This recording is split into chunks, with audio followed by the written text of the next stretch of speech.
So to get things underway, I'm going to select a passage from the AA Big Book to read, and then I'll hand it over to Paul, who will talk about it for a while before we open up the room for questions. And I thought let's just go over to the 9th step promises on pages 83 and 84 of the Big Book. Page 83 beginning at the bottom of the page. If we are painstaking about this phase of our development, we will be amazed before we are halfway through. We're going to know a new freedom and a new happiness. We will not regret the past nor wish to shut the door on it. We will comprehend the word serenity, and we will know peace. No matter how far down the scale we have gone, we will see how our experience can benefit others. That feeling of uselessness and self-pity will disappear. We will lose interest in selfish things and gain interest in our fellows. Self-seeking will slip away. Our whole attitude and outlook upon life will change. Fear of people and of economic insecurity will leave us. We will intuitively know how to handle situations which used to baffle us. We will suddenly realize that God is doing for us what we could not do for ourselves. Are these extravagant promises? We think not. They are being fulfilled among us, sometimes quickly, sometimes slowly. They will always materialize if we work for them. You're on, Paul. I was just sitting back for a few more pages there. No, this is going to be surprise. Caught me by surprise. That's all right. I'm ready. So, because I am intuitively directed. I know you are. All right. So this is obviously talking about the 9th step promises. And first of all, Paul, alcoholic, nice to see everybody. Again, the premise of all the talks relies upon the description on page 64 and the condition it's speaking about, which is being convinced self manifested in various ways is what has defeated us. Yeah, that's the premise. That's the foundation of a new view, or just a view of everything else that's presented in the book. It's not changing anything. It just you see things differently, and maybe the emphasis shifts from you to something other than you, and maybe you can recognize you are not that which has defeated us, and that will severely diminish its ability to defeat us, because its basic strategy is to convince us that it's us. So that's how it really lays the groundwork for all the defeats that occur. So yeah, when I hit, so step 9 for me was one of the more, I sensed a lot of change, because obviously I was living life from a failed strategy, which was to avoid things at all costs, really. So if I stepped on someone's toes, I'd move to another town or something. Yes, it was just extreme solutions. And in a weird way, the head was feeling like it was successful because I was conveniently avoiding a lot of these reckonings. I didn't understand that I was being used like a storage unit with a lot of dead space. and I had to pay a lot of money for the security guards to watch it so that no one would be able to see. It was exhausting, really. I used the simple example of living in San Francisco. There was an area called North Beach, which was very, very difficult to find parking in. And there was a meeting there Thursday nights that I'd like to go to. And I had my first vehicle in recovery, an Isuzu pickup that had gotten kicked by Godzilla. It was bent halfway. You couldn't open the passenger door. I paid $300 for it. And I realized you couldn't kill this thing. This thing kept on living, but it was a strange vehicle. But nonetheless, I needed to have a parking space. So all during the week, I'd be looking forward to this meeting. And then when I drove over there, I would always avoid this one street that I don't maybe would have parking spaces, but I never even went down there because there was a market on that street called Rossi's Market that I used to steal from when I lived in North Beach while under the influence. Yeah, I used to go in there with a long trench coat, take some flat steaks and some 16-ounce beers and put them in there and walk out. And that was basically my nutrition for the day as I pursued other things. Yeah, so I did this pretty much every day. Only once did some guy who worked there look down the aisle when I was doing it, but it never got nabbed. Yes? So I got sober, seemingly able to forget it until Thursday night showed up. And then I would not go down that street because Rossi's Market was there. Yeah. And so one day I just had enough and I said, I'm going to go make amends to Rossi's Market. So I went up there, cashier. I said, I need to talk to the manager. He says, he's upstairs. I went upstairs and I told him, and the way I was taught to do 9th step amends is to mention that you're in a program of recovery. Yeah. So I told him and I said, hey, I used to live here. I stole a lot of shit. Here's $55 or something. I didn't have the receipts for all the stolen stuff. I didn't have the correct total. I probably took the lower number, not the higher number. So I hand the guy $55 and he's sort of like, wow. And I walked out of there and then I never thought about Rossi's Market again. Yeah. I was freed. I could drive down that street. I could park even right in front of Rossi's Market. Yeah. So I had a new way to face life and it was proving successful, which was making amends, because not making amends wasn't proving successful. It had my life so small. It didn't have any moves left. I was like on one square. I couldn't go there, couldn't see him. I can't talk to her. Yes. It was insane. So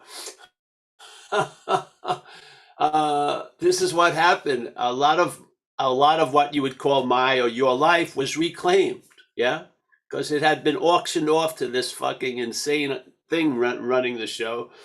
And life recycled it, took it back and put it to better use. Yeah. What? So I was so gung-ho for the 9 steps. Yeah. I did. And then another example before that is when I got into AA, I had for a couple of years in my activities near the end, I had met a woman who I was running around with. Very nice lady when I met her, but she wasn't looking that great at the end. Yeah. And so she got introduced to shit that you wouldn't want to introduce people to. And went down that path. And so when I got sober and started to become conscious again, I felt very uncomfortable about I felt I was a cause of a lot of her troubles. Yeah. So I wanted relief like most addicts would, alcoholics. So I found out where she was working in San Fran at this Buena Vista Cafe. And I decided I'm going to call her and make an amend. I'm at the first step. I have not been brought into a condition to actually do an amend. I was just basically trying to get relief from the guilt and shame. So I called her up, and asked the one who answered, and she was a waitress. They called her over. So she gets on the phone, and as soon as she hears my voice, she says, I never want to hear this voice ever again this life. Yeah. So it didn't go well in a sense, because I wasn't at the ninth step. It's a linear process. I wanted to jump to the ninth step because I felt uncomfortable. It had nothing to do with I'm willing to change my behavior and shit like that. I just didn't want to feel bad. Yeah. So those two things are very profound in my understanding of the power of the steps done in order. Yeah. And how each step changes a condition so that you're ready to be convinced or be able to really do the ninth step in the spirit that it was presented. Yes. Yeah, it was really cool. So the ninth step was very powerful because I was completely a prisoner of the past, not by reliving it, but by avoiding it all fucking day. Yeah, trying to. And thinking I was succeeding, really, which was really insane. And then, so I have and then these ninth step promises, obviously, every one of us, this is something that you can identify with. If you've done the steps, you have had these effects. Yeah. You have, to some greater level or smaller level, but you've had the effects. And of course, most people would always make the mistake of that you're not going to have economic insecurity. That's not what they're saying. You're going to lose the fear of economic insecurity. Yeah. In other words, everything may not get great, but you're going to travel lighter through it. So this Pollyanna view of, all right, like I should get a medal because I'm not drinking anymore. You know what I mean? They should have a parade and I should get a lot of accolades and shit like that. No, you're just doing the next right thing now. You're sober. Yeah, no big deal in a way to other people. So the idea of, I thought my economic insecurity, I thought I was going to get a payment every week from AA, like the dole, you know what I mean? Government support. No, you're getting a lot of payment. It may not be in cash, but you'll be able to live life successfully. Hallelujah. Yeah. So the ninth step is very, and if you want to talk about the workings of it, the way I was presented to do it was write the ones you were willing to do, like today. Yeah. And then the ones you have a little concern with because you're afraid of the reaction. And then the ones you'll never want to do. So basically, as soon as I started the process, all that shit I was conveniently avoiding found me. I kept running into people and situations where the appropriate response would be make an amends. I didn't even look for most of them. They sort of ran into me and, oops, I owe you $50 for a phone bill. I owe you this. I owe you that. Sometimes it was out of self-preservation. I saw a dealer that I owed money to, and he would kick my ass. So I ran over to him at the concert and gave him some money before he punched me in the face. So, so yeah, this is like a reclamation. How, we're outmatched. We've been beat up. Yeah. We see left from right and up is down and backward is forward. It's amazing. It hasn't been worse, really, in a lot of ways. Yeah. And what happened in recovery, I saw like the strategies of this life were totally insane.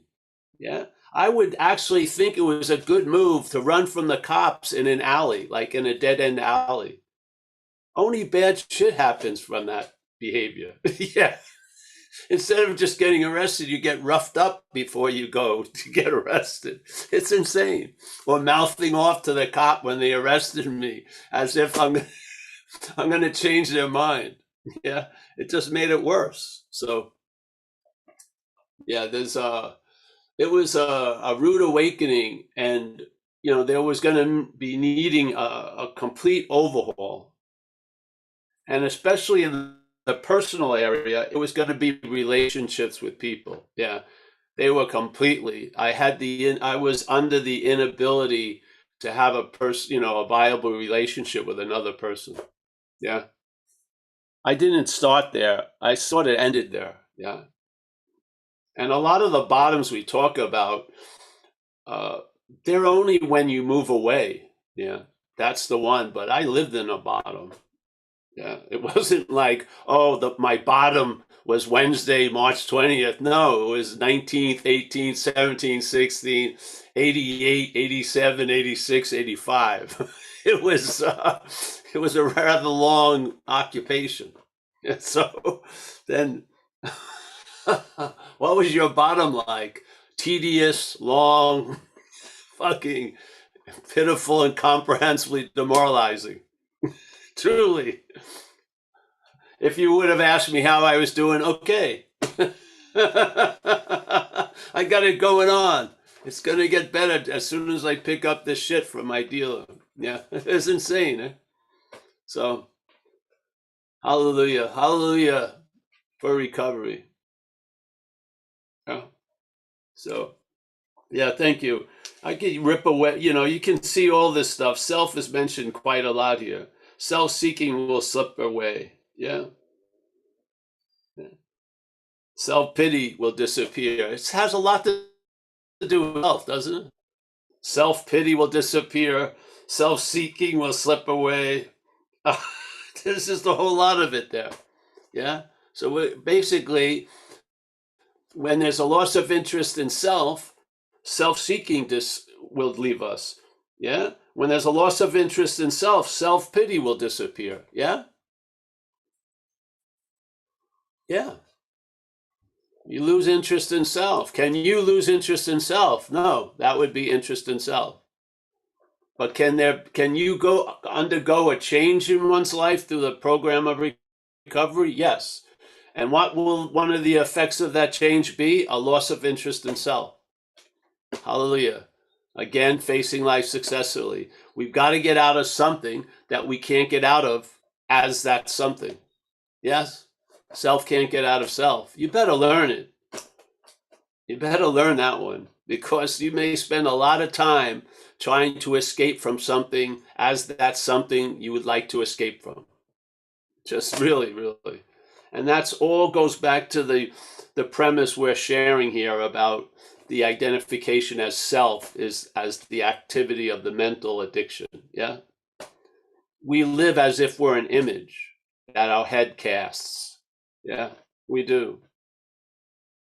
My being Paul now is based on I was Paul and I will be Paul, which is all fucking manufactured from the head. Yes? Completely manufactured from the head. And where does the problem reside? In the head. So the manufacturing of self is infected with the problem of alcoholism and addiction. That's that simple. Yeah. We need relief from the bondage of self. We need relief from the bondage of self. Yeah. We must be something else that can be bound to self. What is that something else? On page 64, it's called us. Yeah. It says, being clear that self manifested in various ways has defeated us. What is bonded to self is us. It is not self bonded to self. You are not a self that's bound to self. You are us, I would say a spiritual nature that seemingly is bound to this idea, this mental idea that we're a thing, a doer, a feeler, a taster, a toucher. Yes? And it will basically beat off all evidence to the contrary. You'll have a miracle, half hour later you forget it. Yeah. You feel a little bit of discomfort, you think it's a lifelong depression setting in. Yeah, it's insane, isn't it? We just live in a world of what's not happening, where mountains are made out of molehills. Yeah. That a problem that every one of us shares, we present it as my problem, the problem. No one has this problem that I have. I am completely uniquely fucked. No, you're not. It's never been the case. Yeah. So, hey, I'm happy to be here, as always. I would just like, I think there's a lot of possibility of real relief that I believe in a lot of our communities, at least the ones I know, it rests as an unsuspected resource, a clear diagnosis of what's actually happening before and after we're sober, that bondage of self. Yeah. You have that basically no chance before you're sober, but now you have a chance to see it after you're sober. Yeah. You can actually get down to the exact nature and the causes of our situations. We can. We're not sort of, constantly battling the demons of consequences. Yeah. We've been given some freedom. We have the ability to enjoy peace of mind. We can respond to an intuitive thought. We're available. We're present. Yeah. That's the gift of sobriety. Now let's see what's the root of the problem. So it doesn't find a home in our recovery, please. Yeah. You don't want it to be thinking it's recovered. That's because actually it's going to think it's recovered. You just don't want to believe it. Yeah. It will talk to you as now a recovered self. Which is still the bondage of self. Recovered or not. So thanks. I'm happy to see everybody, and not everybody, but most of you looking around the squares. All right. Everybody that comes around. I think we're all winners. Thanks, Paul. Thanks a lot. And this is our whole plan of action, is relief from the bondage of self. And it all begins with the exposure of self, how the manifestations of self. And you explained that is what you talk about week after week, is how it's illustrated. It's given to us in black and white right here in the big book, but we miss it so often. Yeah. I mean, I think someone sent me a thing they did of counting all the time self is used in the big book. It's a huge amount. You would think you'd Sure. like to have a clear sort of sense felt definition of it, like that would be applied to your own experience, not some psychologist idea, but actually what does it feel like to be taken over by something that you're not? We have those experiences with alcoholism and addiction. Well, there's a prior addiction, which is the mental addiction to being the doer, the thinker, the haver, the loser. Yeah. You apply the same knowledge. You see the knowledge of the disease. You don't let the disease to claim the knowledge. You have a knowledge of the disease or an understanding. You recognize it. Yeah. Isn't that what we do in the inventory? We see the patterns of how self has defeated us. Yeah. So we can recognize it in where in our life. Yeah. I think we lost you. I think Carrie came unmuted and then he muted himself. You got to keep him muted for sure. I know it. Please. Unmuted is a better. All right, so That's wonderful. Now, does anybody have any comments to make or any questions to ask Paul about any of the 12 steps? He can expound on any of them.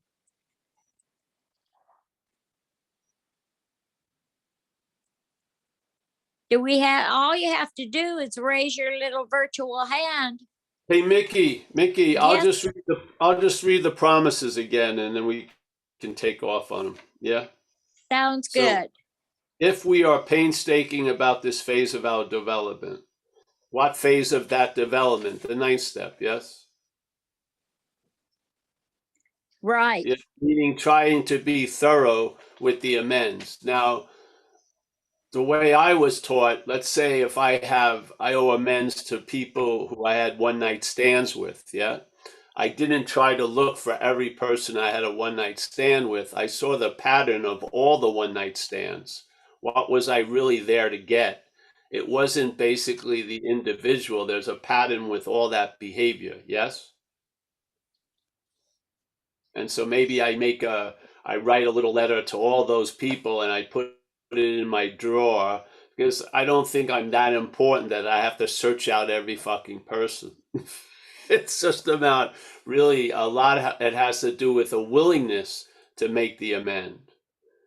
Yeah, more than making the amend. I mean, I didn't fly to Europe and then meet someone and the person had completely forgotten what I had been dwelling on for years. A terrible thing. They didn't even remember fucking anything.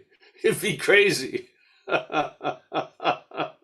So here we are painstaking about this phase of our development. We will be amazed before we are halfway through. That's an apt description of what it was like. I remember this guy. I saw a guy I owed money to. My first reaction was to turn left, and then the AA reaction was pull over and call him, and I did. And then he came over and gave him the money, and that was that. Completely forgot about Tony. All that space that Tony was inhabiting, the idea of Tony was taken, and now it was being used to maybe enjoy peace of mind in. Who knows? All right, and now that no one has any questions, I'm going to tell you another event that was very big in AA. I must have been about a year sober, maybe less, something. And I was going to buy a car from people in AA.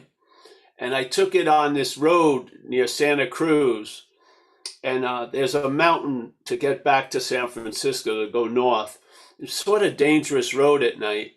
And it was raining. And the car that I was in hydroplaned. And it was so weird. I was in the car and time really slowed down. And I said, I'll know how bad it is when I hit the rail, the guardrail.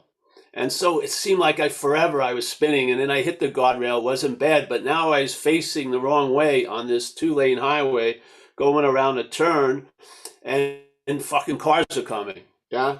So this guy pulled over. I get the lights on, and he puts a blinking light in front. Now these cars are hitting things, not bad, but they're hitting each other and everything. It's like a big event, and I'm thinking, I'm fucked.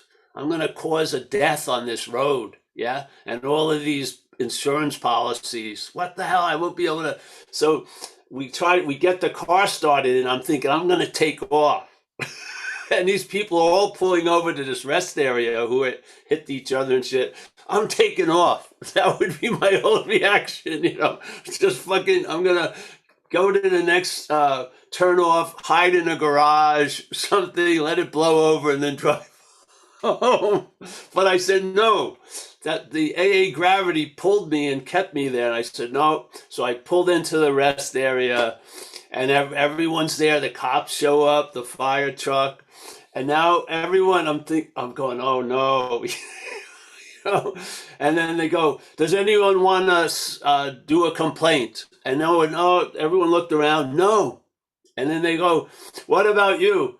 And they all he looked under my car to see if it was drivable. And he said, okay. And the whole thing was like a giant symphony waiting for that big drum, boom, or gong. It never happened. The whole thing was being made up in my head. It was done and everyone just drove away. And the funny thing is, I had a voice recorder. So not to have the head spin it, I told exactly what I felt like. And I stopped and I tried to call someone in AA and say, you can't believe what just happened. I wanted to take off and I didn't, and nothing fucking occurred. No charges, nothing. It was amazing. It's like nothing happened. So this was huge. a huge event. And this is what I feel like. You have these moments, let's say in beginning of AA, where the old way calls you big time. Yeah. Something occurs and you just want to rely on what was unreliable. Like just fucking run, do something, lie. And then you have the moment and you're directed, something does for you what you couldn't do for yourself, and you stay and you tell the truth. And then you're amazed. You're amazed before it's halfway through. You're amazed how it works. Yeah. And suddenly now instead of bonded to self, you're getting bonded to the principles of the program. Yeah. You're bonding to that, which is going to override the bondage of self. Yeah, it's awesome. So back to here. We are going to know a new freedom and a new happiness. It's beautiful that they use the word new. Yeah. Because all I was looking for were old freedoms and old happiness. Yeah. I was looking for that feeling when I got the first shot of good cocaine in my vein. I didn't want new freedom. I wanted the old freedom, which was the bondage, So we are going to know a new freedom and a new happiness. We will not regret the past nor wish to shut the door on it. No, because I'm in there making amends. Yeah. And that amend is being used to recycle that dead air, that dead space in that storage unit. Yeah. And it's going to better me and others. Yeah. We will not regret the past nor shut the door on it. We will comprehend the word serenity and we will know peace. These are nice effects, aren't they? No matter how far down the scale we have gone, we will see how our experience can benefit others. Hasn't that been the point in AA? Yeah. Really, on one level, the alcoholic's probably not going to hear it from anyone but another alcoholic. Yeah. Because it is a shared misery. Yeah. Because one thing is taking all of us over. So I know what it's like to be where that person is, even though I'm not in that physical location or in that neighborhood. I know exactly what it's like to live under that tyranny. Yeah. And now I'm having freedom from it, which is just a natural cause to want to share and be available to others. Yeah. No matter how far, that feeling of uselessness and self-pity will disappear. You could feel that when you were putting up the chairs at the meeting. Yeah. Making the coffee, being the greeter. Yeah, it was as simple as that. It was like a kindergarten play, and you felt great being in the choir. Yeah, it's just fucking simple feeling of doing something that wasn't terrible all fucking day. It's fucking great. Let me take that chair for you. Yeah, you started getting greedy with that. Give me that chair. I want to put up all the chairs. No matter how, we will see. We will lose interest in selfish things and gain interest in our fellows. I remember this happened. I used to go to a Friday night meeting, and it had a social content to it. Yeah, people were meeting each other, going out afterwards. Yeah, and I got this, and I liked that possibility to be open. And then they wanted me to be the secretary, and I don't want to be fucking saddled from 8:30 to 9:30 on Friday. Have to clean up, and no, that's gonna blunt my agenda. But I said, fuck it, all right. And it was the best 6 months of Fridays I'd had in years. completely, years and years and years. These were the best Fridays. Did not end up in jail. Did not end up, you know. so yeah, I remember that so much, because I thought I was going to lose out. Hey, I can't fucking pencil in 6 months of Fridays. There's a lot of possibilities there I'm handing over to something I don't know. Yeah, because I knew what happened when I handed it over to something that I did know. I was going to be fucked by at least 80% of those Fridays. So the batting average was unbelievable in AA. Yeah, unbelievable. So here we go. No matter that feeling of uselessness and self-pity will disappear. We will lose interest in selfish things and gain interest in our fellows. Exactly. I remember there at that 9:30 meeting, some of the babes that I was interested would start coming up, and then they would be intercepted by a newcomer. I go, fuck. And all right, I'll talk with the newcomer. I watch the girls leave the fucking meeting. That newcomer probably saved me from a lot of disastrous shit, really. Yeah. But this is what was happening. And then it just had a momentum. Yeah. Because it works. Yeah. It works. Yeah. Putting up chairs can do a whole lot for you. Yeah. So our whole attitude and outlook upon life will change. Yeah. That idea of looking at what you can contribute instead of what you can get, that's a pretty fundamental change in one's attitude. Our whole fear of people and of economic security will leave us. I remember this one miracle I had with AA. Uh, uh, I didn't know I had a terrible staph infection in my body till I got sober. To about my second year, I was painting up the building I was living in the Haight. I had a couple other people who were painting it, and my knee was just super red and blown up, and I hadn't hit it on anything. And I went to the hospital, and they realized not then, but in about a week or two, I had terrible staph infection. So I had to go in there for a month, and I wasn't going to be able to work. How am I going to pay the fucking rent and shit? Yeah. So after I get out of the hospital, and my head is completely relying on itself, and it doesn't see any way I can't get any money. So I come out of the hospital, and what happens is there's a check from the government, and it's retroactive. So I get paid like $1,200 from the whatever it was, so Social Security something, and I had the money to pay the rent for the 3 months. It's mind-boggling, eh? These things don't go unnoticed if your eyes are open. They should be built. They should be the stones of a new fucking church, a new temple. Yeah. And it did. I've never forgotten it. I was totally flipped out in my little myopic rat-like view. I couldn't see how am I going to get the money, yet something happened.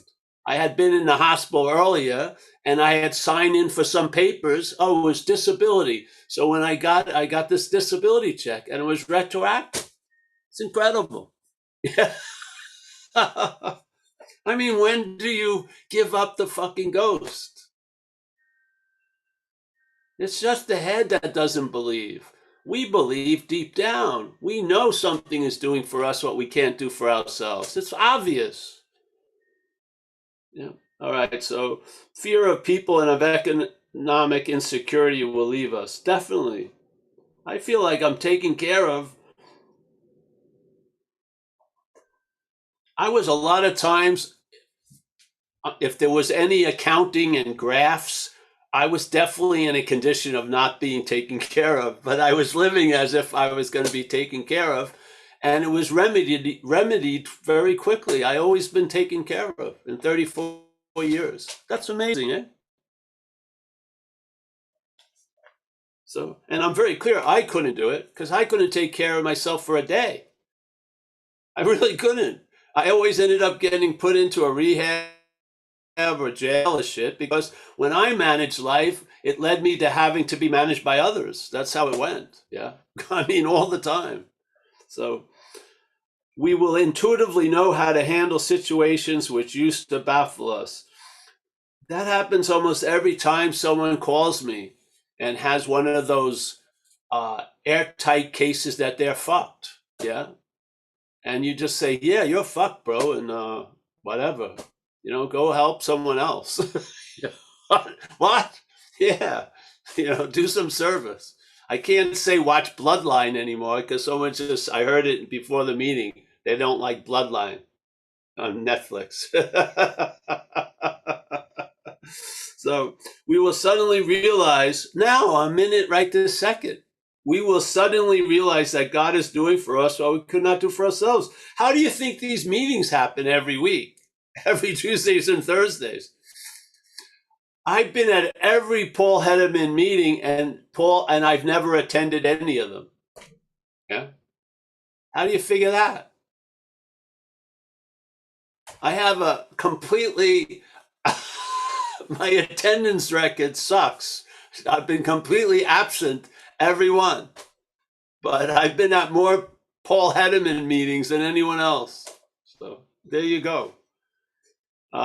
Yes, I'd like to end and emphasize the present tense state of we will suddenly realize that God is doing for us what we could not do for ourselves. That's basically the condition during the day, yeah?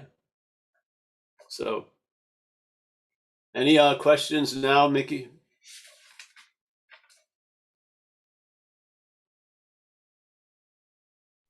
Here I am. Mickey, did I lose? I don't see any hands. Yes. Do we have any? Okay, Judy George, hang on just a sec.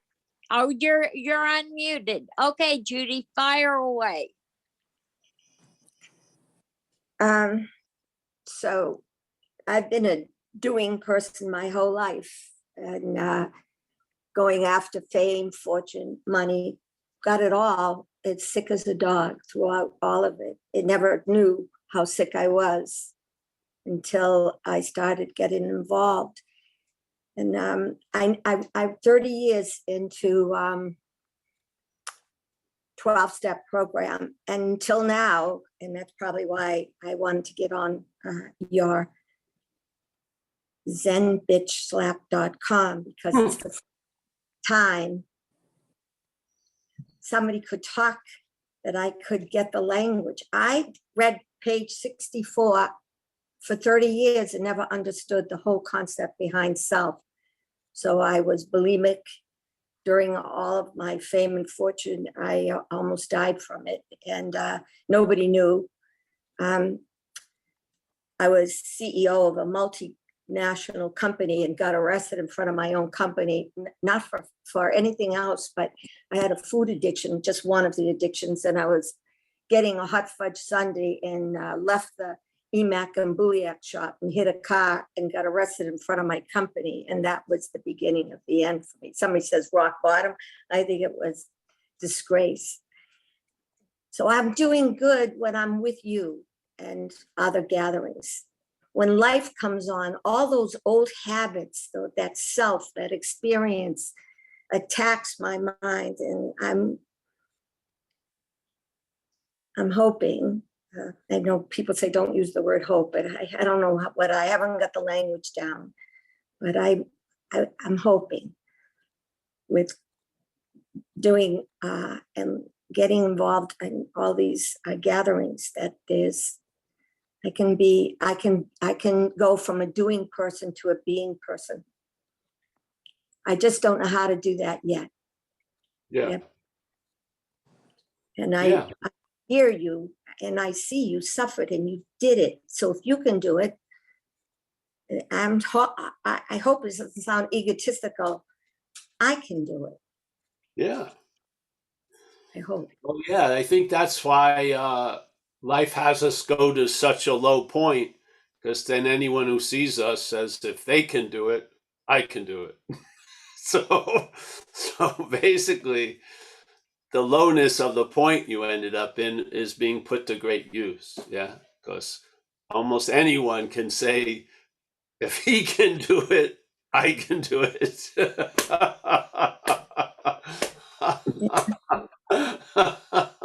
I don't know if I like that as a compliment, but I'm going to take it that way. No, I mean in my own head. But yeah, we're happy, honey. Thank you. And the beautiful thing is, things will work for you until you can stand up on your own also. Yeah. So take advantage of the support, but the support doesn't become a crutch. It's a support so that you can walk again. Yeah. It's not the point isn't to become dependent on a crutch, but for it to allow you to walk freely. Yeah. That's my hope anyway. Yeah. But So it's okay to use it as a crutch to start so you can walk on your yes, own. of course, exactly. That's what it's here for. We admit that we're powerless.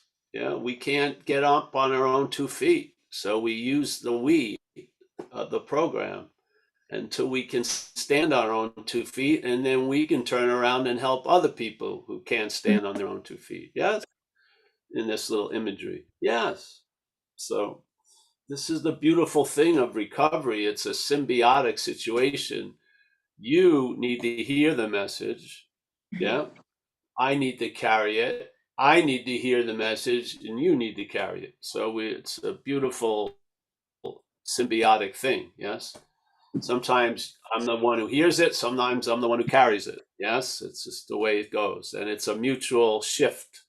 There's no, yeah, there's no carrier only of the message. It's always carrier, receive, receive, carry. Yes. Yeah. Yeah.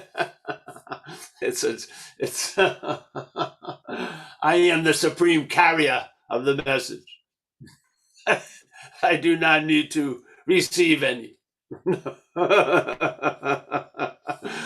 I'm happy to meet you, Judy. And yeah, you're welcome anytime you want to drop into these. And there's a community that sometimes stays later, and you can meet up. And Mickey and some of these women here are profoundly powerful. So yeah, hook up with them, eh?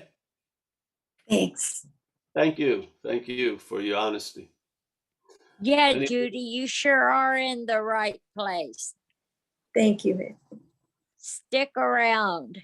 I am going to. Good for you. And thanks, Paul. No I problem.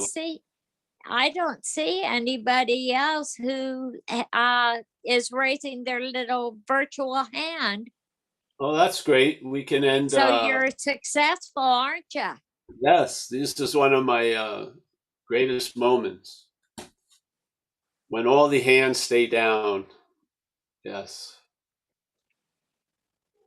it's a lovely. Well,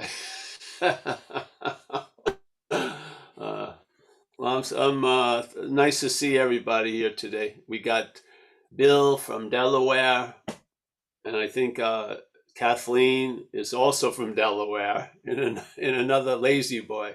They got two different lazy boys. That's pretty good. I like that. We got Helena E. Nice to see you, Helena. Helena has her hand up. Oh, Helena, come on.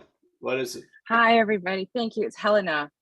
Helena. Yes, thank you. So good to be here. It's my first time coming to a live meeting. I've listened to some of your stuff on YouTube and just really appreciate everything you're sharing just about your experience. And self can't get out of self. I too struggle with food addiction and whatever, dabbled in drugs and alcohol and all of that. But yeah, I get tripped up on still wanting to, the self still wants to get well, get abstinent, heal. And you're just like helping me pull way back to a point of view, a higher perspective that's really helpful. I'm just pulling out of it completely instead of staying in the soup and just like, swimming in circles. So I just really appreciate it. I'm just taking it all in, really taking it in. And also study A Course in Miracles, and a lot of it can be very lofty and abstract, but you're just putting it all together in a practical way, the practical application of it all, both of it, program, 12-step and the course. And I just want to say I appreciate you and the message. Thanks. Thank you. And part of the addiction is that drive to do. Yeah. Doing is not always the right tool to use in some cases, yes? So a lot of times there's just an admittance and just observe that something is doing and can do for us what we can't do for ourselves, and then honor it when you get the joy of witnessing it. Yeah. So Yeah. of course, when you feel like you were the doer of all those things, you want to get down to business and change everything immediately, but Yeah. it doesn't really work that way. Yeah, because it's the application of the same failed system to the solution. So the solution has its own application. Yeah, and it's a reliance on a higher power program, not a self-reliance program. Yeah, and it doesn't leave that reliance on a higher power to become a self-reliance program. It's not that way. The theme is basically a recognition, let's say, of the futility of self trying to get out of self. These things become clear recognitions, and there's a being convinced, and that they don't come up with debate or review anymore. And you have a solid footing based on how you find yourself, not how the head presents you, but how actually you find yourself. Yeah. And you now start witnessing the workings of something greater than the head. And when you do, it's like it says, when they talk about fear, they say fear sets in motion trains of circumstances that bring us misfortune we feel we don't deserve. Yeah, you make a decision based out of fear or self. They're the same, really. So it sets off trains of circumstances that bring you misfortune you feel you don't deserve. Okay. What happens with AA, this a decision or an action coming from direction of the higher power sets off trains of circumstances. But in this case, it brings you fortune that you feel you don't deserve, and that's gratitude, really. That's what happens. Yeah.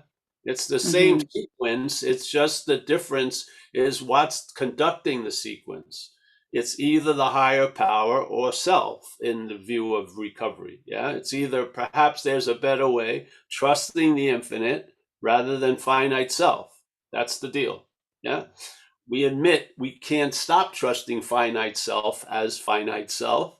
And so we submit ourselves, and the program changes that faith in finite self and shifts it to a faith in the infinite. And while you see the infinite demonstrate in your life, you honor it. You honor it. You pay attention to it, and you're building a new you in a way. And each brick is intimately put in place. You've been awake to it.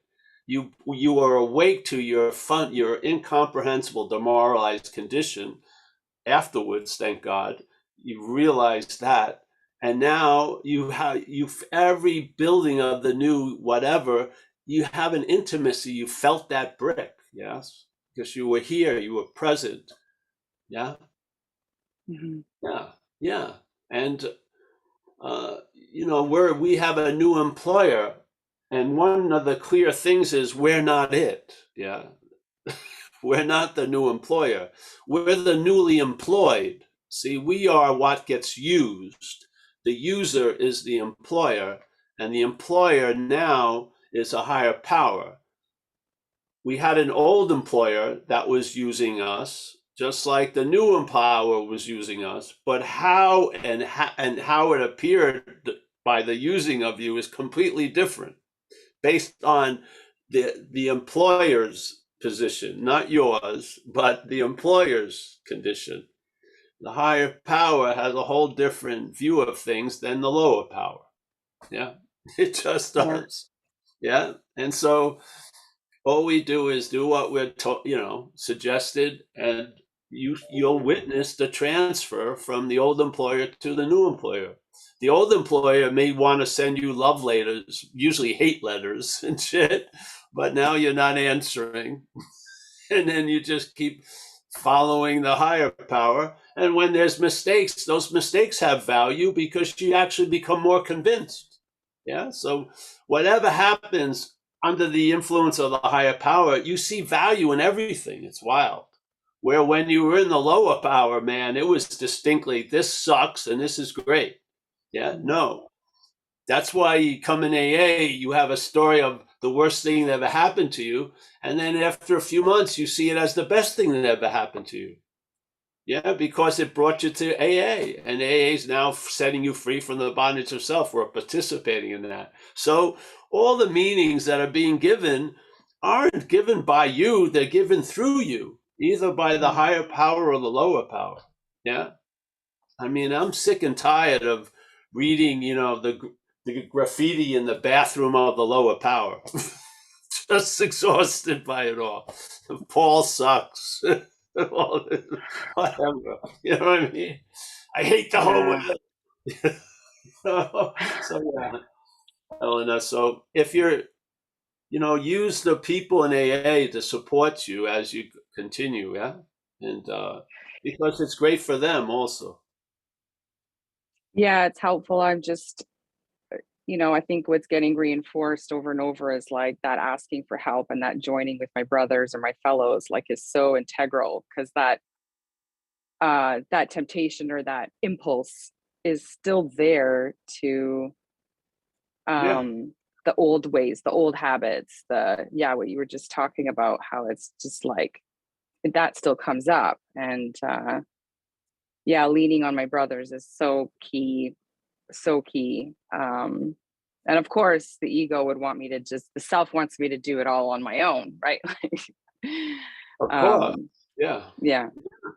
It wants to have you alone in doing it all on your own. Yeah. I got this. Yeah. Yeah. Like this time I've got this, I can do this. And yeah, it's God forbid I expose my weakness, or, that I'm whatever the judgment is. Exactly. See, so we do differently than what we used to be determined to do by what we were listening to. That's the breaking of the self's back. Yeah. You witness it over time. I was going to split at that incident on that mountain. I had every fucking cell in my body was telling me to escape, because I thought I had already surmised I was into a lot of trouble, and I didn't. Something kept me there. It wasn't me. No way. And I fucking honored the hell out of that moment, because nothing happened. The whole thing just blew over like that. It was like it was staged to see which way I was going to go, really. And, Grasshopper completed the first mission. And that urge to do the old behavior, that's how it gets broken, by doing new behavior. One habit replaces the other habit. Yeah. If you don't have another habit replace the old habit, you're just going to have the old habits. Yeah. So Well it's said. just a process we're in. Yeah. All right. Yeah. Thank you. Yeah. So much patience and grace. Thank you. You're welcome. Everyone else, I'm going to say goodbye, Mika. Yeah, Mickey. here I am. All right. There's Tommy. Tina. Yeah, Nina, Tina, Mina. Hey, he finally got that straight. Don't send him back there to I'm very clear about it, because I met the Nina, not the Tina or the Mina. So now I know. Yeah. There's Tommy, who I never see, but we know he's here. Mickey, as always, thanks, nice job, Mickey. Short and sweet. Very nice. We got Bill in Delaware, and I know someone else in Delaware is lurking close by. We got Judy G. Nice to see you, Judy. Just remember, you're in good hands now. Yes. Yeah. Yeah. Don O, as always, nice to see you. Joseph from France, always a pleasure. We got Connor with something looking over his shoulder. There it is. Nice to see you, Connor. Nice to see you. Yes.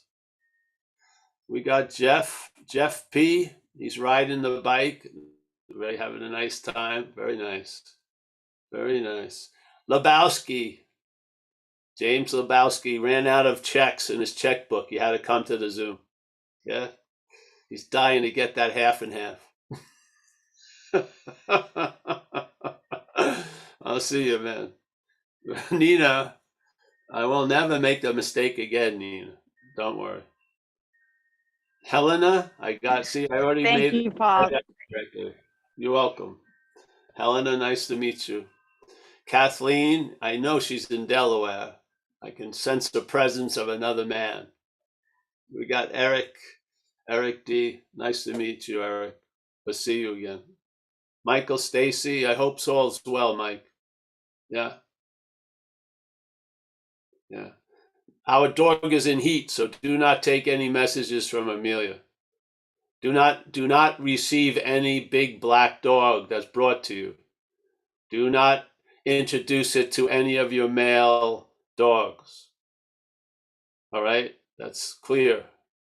Thank you. Understood, sir. Oh, good. Amelia's leaving next week. I'm gonna have the dog here myself, so I got to keep an eye on her. Yeah. Okay, I'll be up on Friday. Make it a nice one at least. If it has to happen, make it a nice one. Yeah. We got Kurt always. Nice to see you, Kurt. Roman, we're all going to Italy unless the boot falls off or something happens. Yeah. Hallelujah. Yeah, I recommend anyone. The way I always went on trips was buying the ticket first. I never saved up for a trip ever since I've been sober. I just bought the ticket and I always had money. I like it that way. So if you want to go to Italy and hang out with us, why not? Yeah, life will take care of you. Don't expect me to though, but life will.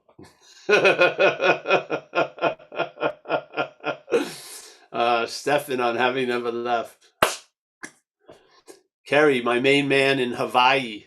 Kerry took very good care of us when we were there. Thank you, Kerry.